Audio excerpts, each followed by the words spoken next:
여러분 안녕하세요. 1학년 과학 9번째 시간입니다.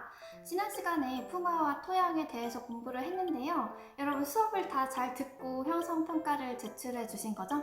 사실 지난 8차시 수업에 조회수가 조금 떨어져서 선생님이 걱정이 좀 됩니다.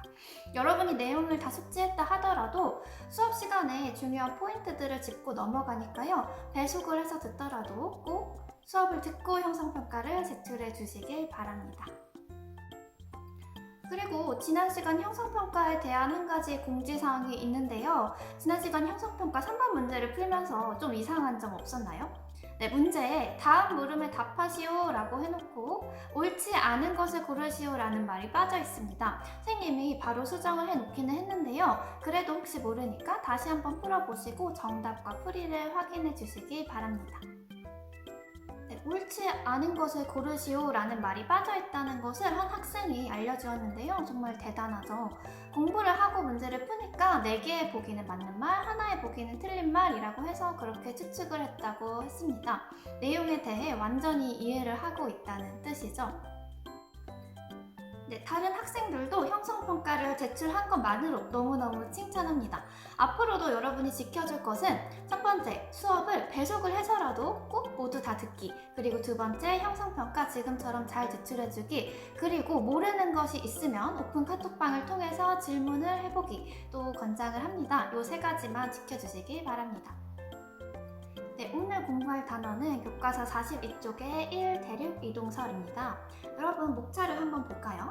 목차를 보시면 우리는 직권의 변화라는 첫 번째 대단원을 공부하고 있습니다. 그 대단원에서 제일 먼저 공부했던 중단원이 지구계와 직권의 층상구조에 대해서 공부를 했고요. 그리고 그 다음에 암석의 순환, 광물과 토양을 거쳐서 지금 직권의 운동 단원을 시작하게 된 것입니다. 이 중단원, 직권의 운동 중단원의 첫 번째 소단원이 바로 오늘 공부할 대륙이동설 단원입니다. 네, 오늘의 키워드를 소개해야겠죠? 오늘의 키워드는 먼저 첫 번째로 대륙이동설, 그리고 두 번째로 대륙이동의 증거, 그리고 세 번째는 대륙의 분포 변화입니다. 이 3가지 주제로 오늘 공부를 시작해 보도록 하겠습니다. 네, 교과서 애니메이션부터 보겠습니다. 교과서 애니메이션을 보면 한 아이가 스카이 콩콩을 뛰고 있죠. 스카이 콩콩을 100년 동안 뛰었대요. 그림이 달라졌어요. 틀린 그림 찾기인데요. 무엇이 달라졌나요? 네, 일단 아이가 100년 동안 뛰었으니까 당연히 할아버지가 되었고 뒤에 배경을 한번 보세요. 뒤에 있는 산과 집, 나무들의 위치가 바뀌었습니다. 왜 이런 변화가 일어날까요? 네, 쉽게 생각하기는 힘들겠지만 우리의 존재 기반이 되는 이 대륙이 조금씩 이동하기 때문입니다. 그렇기 때문에 한 자리에서 100년 동안 스카이 콩콩을 뛰면 뒤에 있는 배경들은 서서히 변하는 거죠. 네, 대륙이란 말이 나왔는데요. 오늘 공부를 하기 전에 대륙들의 이름과 위치를 알고 있는 게 도움이 많이 됩니다. 선생님이랑 같이 한번 대륙들의 이름과 위치를 살펴보도록 할게요. 자, 선생님이 이렇게 대륙을 퍼즐처럼 오려왔는데요. 이 그림을 보면서 같이 어느 대륙이 어떤 위치에 있는지 살펴보도록 하겠습니다. 먼저 우리가 살고 있는 대한민국은 아시아에 속해요. 아시아는 네, 여기가 아시아.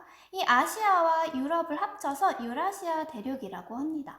그리고 이 유라시아 대륙에 약간 밑에는 아프리카 대륙이 있어요. 유라시아 대륙 중에 유럽의 밑쪽에 아프리카 대륙이 있습니다. 그리고 더 남쪽으로 넘어가서 이 남반구에는 오스트레일리아 대륙이 있습니다. 그리고 더 남쪽에는 원래 남극이 여기에 위치하는데 남극도 대륙 육지이기 때문에 하나의 대륙에 속하죠. 원래의 위치는 여기인데 잘 보이기 위해서 이 밑에다가 따로 남극 대륙을 붙였습니다. 그리고 유라시아 대륙의 한쪽 옆에는 북아메리카와 남아메리카 대륙이 있습니다. 여러분 이 대륙들에 익숙해져야지 이번 직권의 운동 중단원을 어려움 없이 공부할 수 있을 거예요. 그리고 지금 파란색으로 표시된 이것들은 5대양을 표시한 건데요. 오늘 수업에서 다룰 5대양은 이 아프리카와 남아메리카 대륙 사이의 대서양, 대해서 얘기를 한번 해볼 겁니다. 나머지 대양들도 여러분 상식으로 기억해 두시면 좋겠죠? 이 유라시아 대륙과 아메리카, 북아메리카, 남아메리카 대륙 사이에 잘 알고 있는 태평양이라는 바다가 존재합니다. 자, 이런 대륙의 모양은 어떻게 알 수 있을까요? 네, 물론 지금은 인공위성에서 찍어서 보내주는 사진들로 상당히 정확하게 대륙의 모양과 분포, 해안선의 모양까지 알 수 있는데요.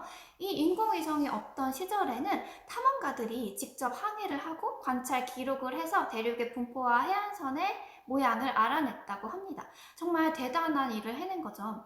이런 탐험가들의 활약으로 상당히 정확한 세계 지도가 만들어지기 시작했어요. 또 이렇게 배를 타고 전 세계를 이동할 수 있게 되면서 전 세계에 분포하는 동물과 식물 그리고 지층과 화석에 대한 연구도 활발히 이루어졌습니다. 몇백 년 동안 대륙과 그 대륙의 특징, 생태, 화석에 대한 연구가 계속 이루어졌는데요. 20세기 초, 즉 1900년대에 이르러서 굉장히 의미 있는 발견이 있었습니다. 바로 멀리 떨어져 있는 남아메리카와 그리고 아프리카에 같은 생물의 화석이 발견된 것입니다. 네, 여기 메소사우루스라는 파충류가 있습니다. 이 메소사우루스의 화석이 남아메리카와 아프리카에서 동시에 발견된 건데요. 어떻게 메소사우루스가 이 대서양을 이동해서 남아메리카와 아프리카에 동시에 존재할 수 있었던 것일까요? 메소사우루스가 헤엄쳐서 건너갔을까요? 네, 물론 헤엄쳐서 먼 거리를 이동하는 다양한 생물들이 있습니다. 하지만 메소사우루스는 바다를 헤엄칠 수가 없어요. 그 이유는 메소사우루스는 소금기가 없는 담수에만 살 수 있는 파충류였기 때문입니다. 그렇다면 메소사우루스는 어떻게 남아메리카에서 아프리카로, 아프리카에서 남아메리카로 이동하게 된 것일까요? 네, 교과서 42쪽의 해보기를 보면 이 문제에 대해서 과학자들이 토론을 하고 있어요. 먼저 가해 과학자는 두 대륙 사이에 육교가 있어서 생물이 이동했어 라고 주장을 하고 있습니다. 만약에 가 과학자의 말대로 두 대륙 사이에 육교가 있었다면 그 육교는 지금 어디로 갔을까요? 누가 폭파시킨 걸까요? 가장 그럴듯한 설명은 육교가 있었지만 지금은 가라앉았다라는 설명일 것입니다. 네, 그리고 나의 과학자는 원래 생물이 한 곳에 살았는데 대륙이 갈라져서 서로 멀어졌어 라고 주장을 하고 있습니다. 이렇게 하나의 대륙이 갈라졌다면 두 대륙의 해안선 모양이 어떨까요? 네, 해안선 모양이 어느 정도 일치할 것입니다. 자, 그러면 여러분은 가의 과학자의 말, 나의 과학자의 말 중에 어떤 것이 옳다고 생각하나요? 네, 참고로 가라앉은 육교는 발견되지 않았습니다. 자, 여러분의 입장을 정하는 데 도움이 될 수 있게 아까 그 대륙 퍼즐을 가져와 보도록 하겠습니다. 여기 대륙 퍼즐이 있고 지금 메소사우루스가 발견된 아프리카와 남아메리카가 여기 있습니다. 그러면 남아메리카의 대륙을 떼어서 아프리카의 해안선에 맞춰보도록 하겠습니다. 모양이 어떤가요? 네, 해안선의 모양이 일치해서 싹 들어맞는 것을 볼 수 있어요. 그렇다면 나 과학자의 말을 뒷받침하는 것입니다. 따라서 생물이 한 곳에 살았는데 대륙이 갈라져서 서로 멀어지게 되었다라는 나의 주장이 더 합당하다고 할 수 있죠. 우리는 이렇게 이미 밝혀진 증거들로 인해서 원래 대륙이 하나로 붙어있는데 갈라졌을 거야 라고 생각을 할 수 있는데요. 베게너라는 과학자는 증거들이 밝혀지기 전에 이 세계지도만 보고 원래 하나의 대륙이 갈라져서 지금과 같은 모양이 되었을 것이다 라고 주장을 했습니다. 네, 베게너는 독일의 기상학자이자 물리학자로 활약했었는데요. 네, 이 과학자가 세계 지도를 보고 남아메리카의 동쪽 해안선과 아프리카의 서쪽 해안선이 일치하는 것을 발견했습니다.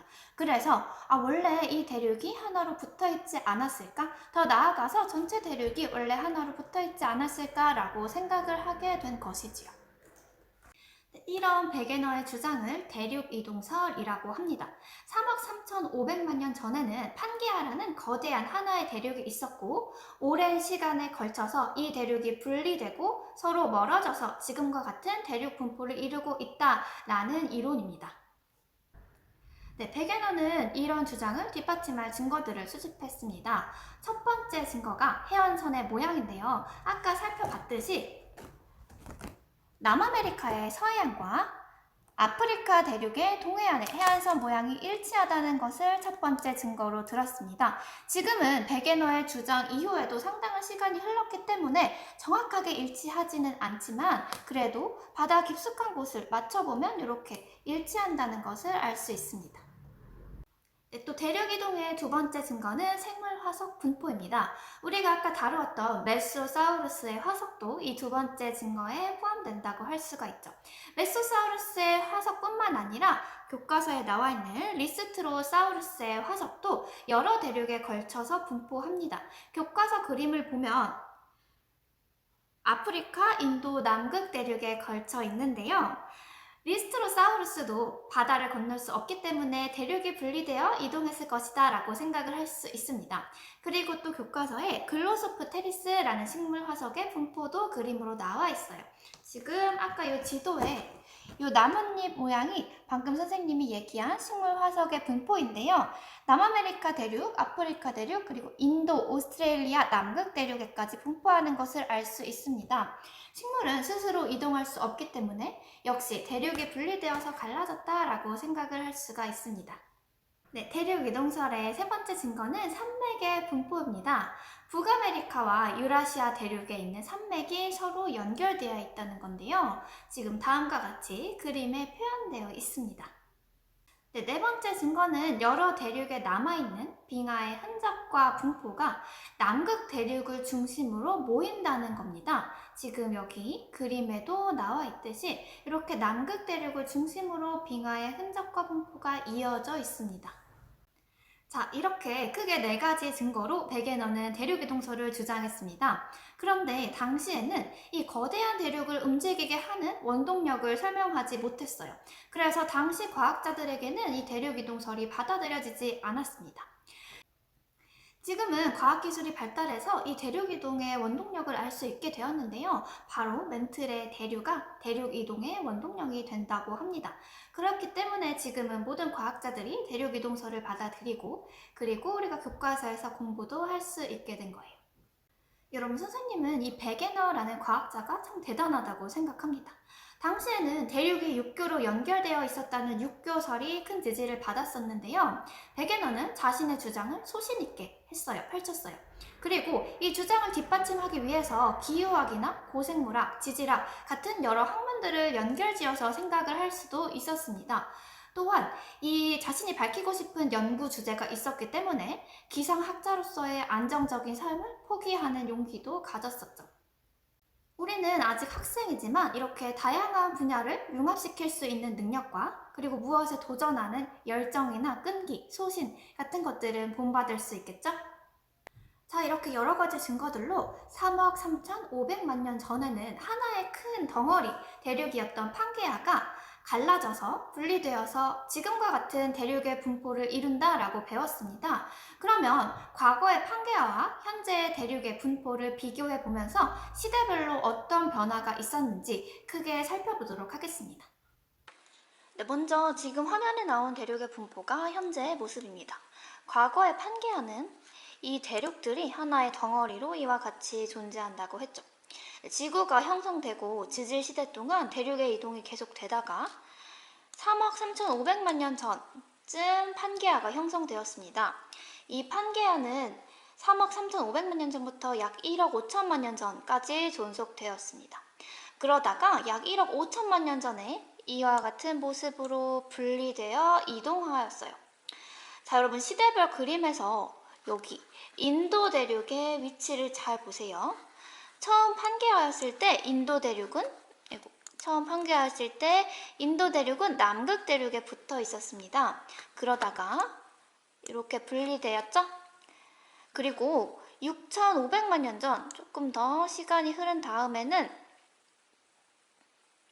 이렇게 점점 유라시아 대륙에 가까워지고 있습니다. 그리고 6,500만 년 전 모습은 현재의 모습과 조금 더 비슷하죠. 그리고 현재와 같은 대륙의 분포가 된 거예요. 이때 아까 떨어져 나온 인도 대륙이 유라시아 대륙과 충돌하였고 지금과 같이 유라시아 대륙 아시아에 속하게 된 거죠. 또 이렇게 지금과 같이 대륙의 분포가 이루어지면서 남아메리카와 아프리카 사이가 벌어지면서 대서양이 만들어지게 된 것입니다. 또 보세요. 판게아 일대보다 점점점 이 남극 대륙과 오스트레일리아 대륙은 점점 멀어져서 지금과 같은 분포를 가지게 된 것입니다.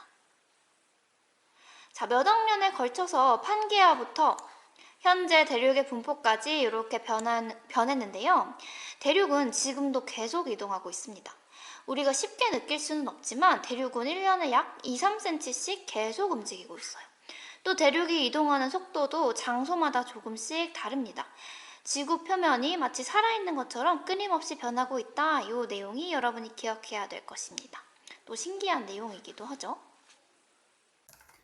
자, 교과서 44쪽 왼쪽에 물음의 내용을 보고 넘어가도록 하겠습니다. 시대별 그림에서 인도 대륙의 위치를 표시해보자 라고 되어 있어요. 여러분, 판게아 일대 인도 대륙은 어디에 붙어 있었죠? 네, 남극 대륙에 붙어 있었습니다. 그러다가 시간이 지나면서 남극 대륙으로부터 분리되었어요. 그래서 점점 유라시아 대륙과 가까워졌다가 유라시아 대륙과 충돌하여서 지금과 같이 유라시아 대륙에 속하게 되었죠. 자, 이렇게 하나의 대륙의 움직임을 표시해 가면서 살펴보니까 더 신기하기도 하죠. 네, 교과서 스스로 확인하기 문제를 풀면서 오늘 기억해야 될 내용을 정리해 보도록 하겠습니다. 먼저 1번. 사막 3,500만 년 전에 한 덩어리였던 커다란 대륙의 이름은 무엇인가? 라고 되어 있는데요. 오늘 중요하게 다루었던 판게아가 정답입니다. 판게아의 정의죠.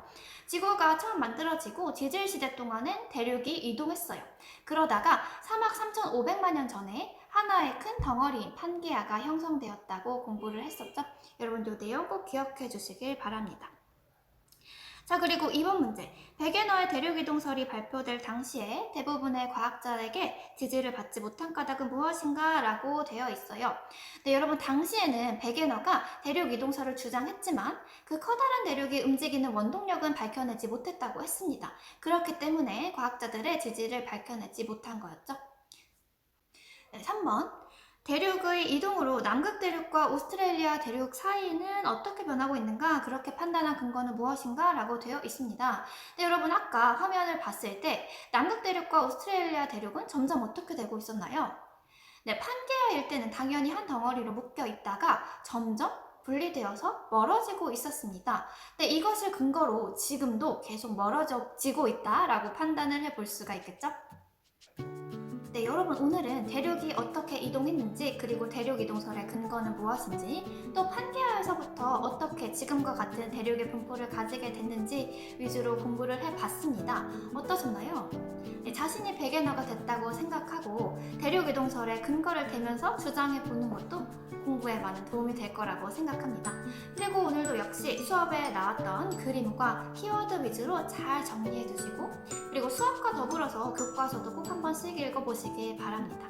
네, 오늘도 너무 수고하셨고 복습 철저히 하시고 형성평가 제출하는 것도 잊지 마세요. 네, 여러분 다음 시간에 만나요. 안녕.